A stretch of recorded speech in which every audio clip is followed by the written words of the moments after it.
Hello there, my very good friends. On today's wrestling news, an AEW original has signed with WWE. WWE want this celebrity at a PLE next year. One of WWE's biggest names is set to return very soon. And the final WarGames competitor has been revealed. I'm Adam Wilborn. And I'm Andy Murray. And this is the news. All right, let's kick this one off by talking about the AEW original. She was there from basically day one. She was. She didn't exactly have a long run with the company. She exited pretty early. She was on the first Double or Nothing, right? Yes, yeah. In that Kylie Ray. Way, I think. Kylie Ray is who we're talking about here. She was in AEW for a very, very short period of time. However, she has now become the latest name and the biggest name so far to be ID'd. That's the terminology. That's they stamp on them, don't they? A prospect has been ID'd, and there you go. Here's your card. Here's your prospect. She's just a talent. Yeah, she's just a good wrestler at this stage. So I thought this one was quite interesting. This was announced during a freelance wrestling show, which is an indie, I believe, operating out of Chicago. That would make sense because she's from there. So perfect. Gabe Sapolsky. He was the original Ring of Honor booker. He was the Evolve booker, Dragon Gate USA. He's been in WWE for ages. He commented on this and called Kylie the best worker on the indies. I think Kylie Ray is really great, so good for her. She was, 2019, she was in AEW. She asked for her release later that year. She was granted it. She's since taken various breaks from wrestling. She's been in TNA. She's done basically every big name indie you can think of. Yeah. I believe she's just had a kid as well. So, hey, congratulations. But this is pretty cool. I mean, the idea of calling someone who is already excellent a prospect is a bit funny. Already appeared on your rivals' pay-per-views. Yeah. It's like, we discovered her, so we've I just discovered Kylie Ray. It's like, you might as well ID Mike Bailey while you're at it. yeah, imagine that. It's like, this Matt Cardona guy. He's have you ever heard of him? I don't know. But jokes aside, I'm very happy for Kylie.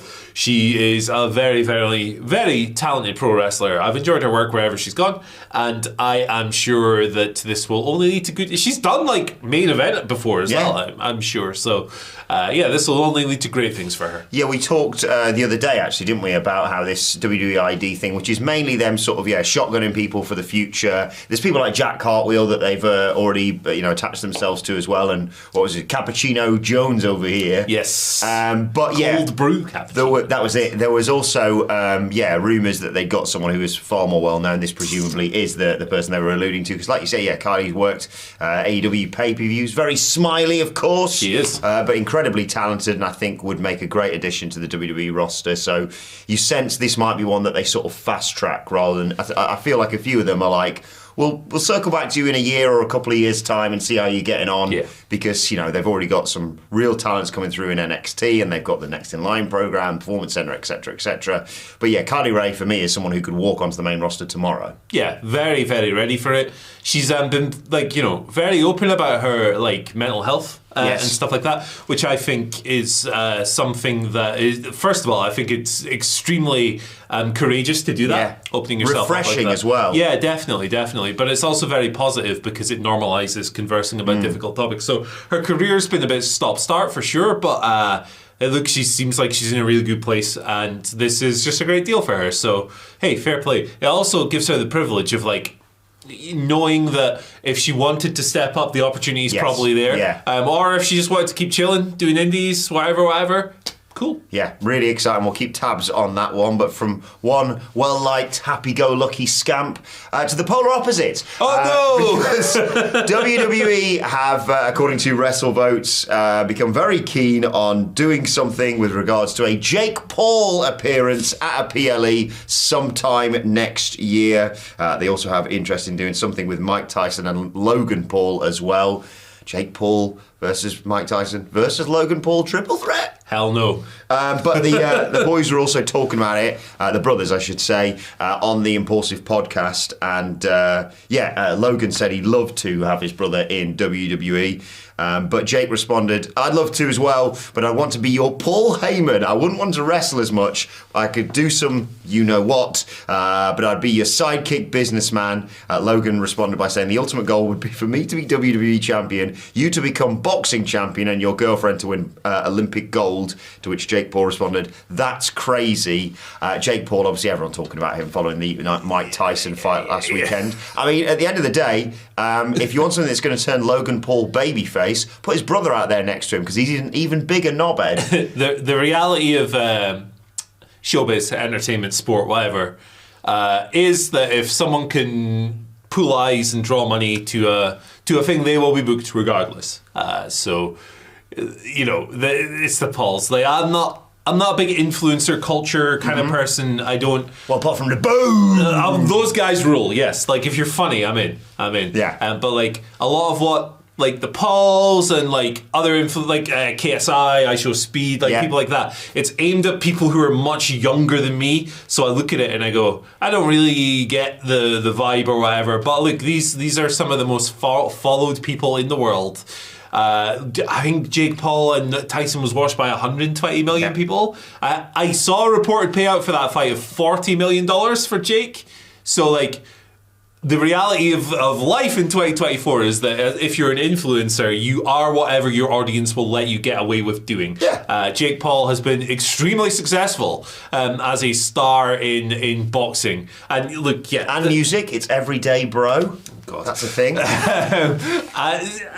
Look, and these boxing matches, they're not the most technical thing. You know, he's not Lennox Lewis. Like, I'm not a huge boxing aficionado, but I know the one boxing fight he's had with an actual boxer who's like similar to him, he lost against Tommy Fury. So I do think that we should test that again, and I think Anthony Ogogo should step up. Oh, please. And do us all a favour, Governor. Tony Bellew offered to chin him, didn't he, as well? Yeah. So, look, I'm not going to do the usual thing of going, the Pauls, even though, like, you know, they're not good dudes, but, like, they make money and, like, they're good. That's how this capitalism thing works. You know, as a young person, I know that this is absolutely so fetch. And to speak for them, no, in WWE's defence, I suppose, it's worked really well with Logan Paul. I think he's been a sensation since he arrived. He's a great wrestler. Disregarding, as you mentioned, everything else that happens outside of the ring. But I think he's been absolutely brilliant. And, you know, it's not just been, let's get this influencer in and he'll get some eyes on the product and we'll have him just sort of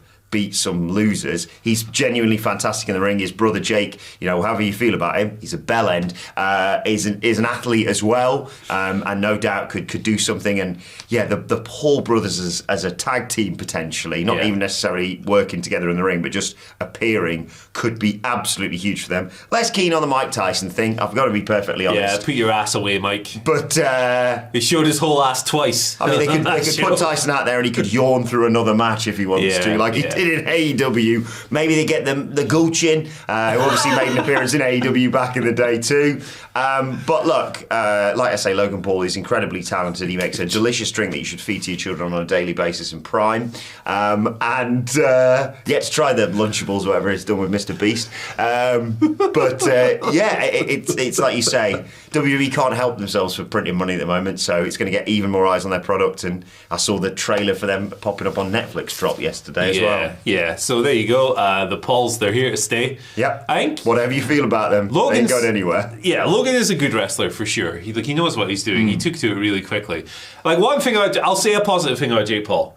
You can't deny the effort. You cannot deny that he has taken this seriously, right? And he's trained for it and he's like worked on his craft. Yeah, he's not the best boxer in the world, but neither am I. Like, you know, it's like you're talking about comparing him to like the top 1% of boxers on the planet or whatever. He wants to fight Canelo, doesn't he? Yeah, I mean, that would be funny. Let's see it. That would be funny. But yeah, like you can't, he's embraced it and he's jumped into it. And like he would be believable, let's say, if Logan Paul's in a match for something and Jake Paul chinned his opponent when they went to the outside, the referee was distracted. It's believable because he's got the boxing background. Again, though, he really is a bell end. Yeah. Disclaimer, it's not something I want to watch, none of this, but I understand why they're doing it. Yes, there exactly. we go. That's our position. Right, who's coming back? Ooh. Maybe, probably, soon, maybe, I don't know. Charlotte Flair, remember her?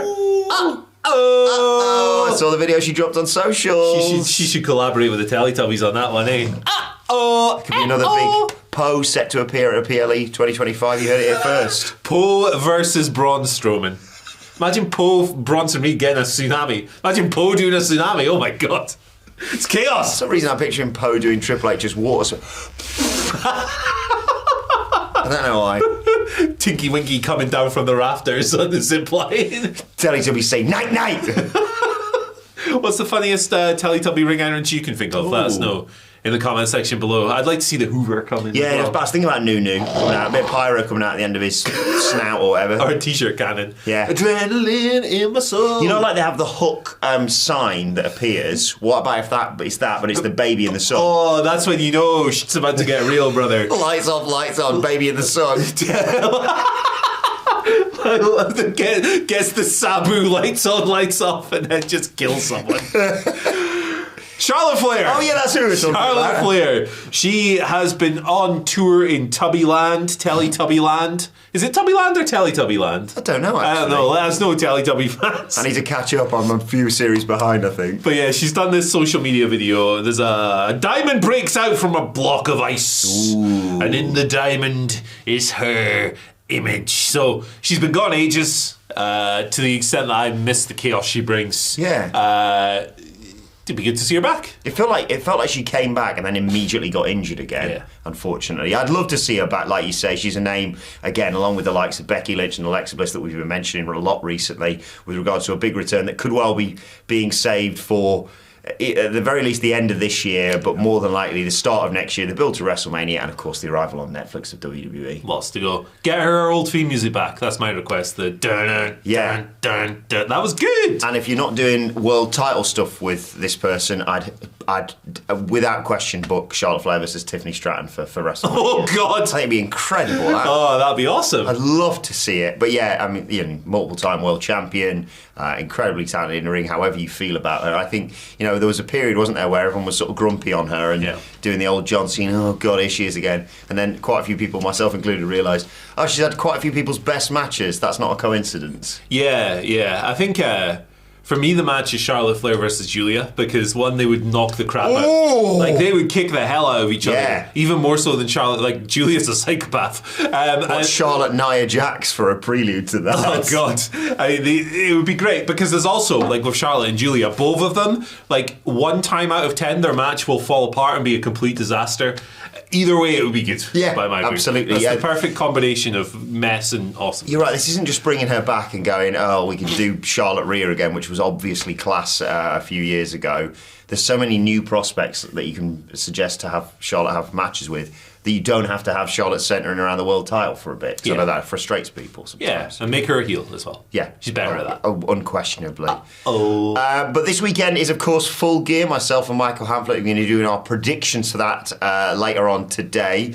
And next weekend is, of course, Survivor Series WarGames. WarGames. Everything's almost come together. The women's match is set. The men's match is almost set. Bronson Reed joining the new Bloodline, but the final member of the OG Bloodline seems to have been confirmed by Wrestling Observer Radio's Dave Meltzer. No great surprises here. It's not the Eel. It is, in fact, Seth Rollins. Yeah, I mean, all signs have been pointing towards this. They've obviously been trying to get a person to join them. LA Knight said no. Well, everyone said no, to be perfectly honest, including Seth Rollins. But he had these problems with them, the new Bloodline, I should say, on this week's Raw, effectively costing him his match against Bronson Reed. And with Bronson Reed in the WarGames match, he wants to kick his ass one way or another, and he's just going to have to swallow his pride and team up with the man he absolutely despises, Sami Zayn. No, Roman Reigns. I would like to see them lean into the idea that Roman Reigns absolutely hates Seth Rollins in this match. So I would like... Yeah, he's never asked him, has he? No, I would like them to be in the cage thing. I'd like to be Seth to dress like in his wildest outfit ever. Like the boots, some crazy shoulders. Those big red boots he had. Those ones. Some silly glasses and a hat, and like be standing around going, hey, hey, hey, hey, and Roman to be standing there like, are you joking? I've got to stand next to this bell end for 40 minutes. Are you kidding me? That'd be sensational. Yeah. That'd be great. I think it'd be, just in terms of the match, I think it's obviously the right person to have involved in it. And yeah, it just works really well for the story, like I say, in terms of you've got 5 people. Can they really coexist? Who knows? I mean, 4 of them can. And you can change that around because Seth said he'd get on with Jimmy and Jay and Sammy, and Roman obviously does.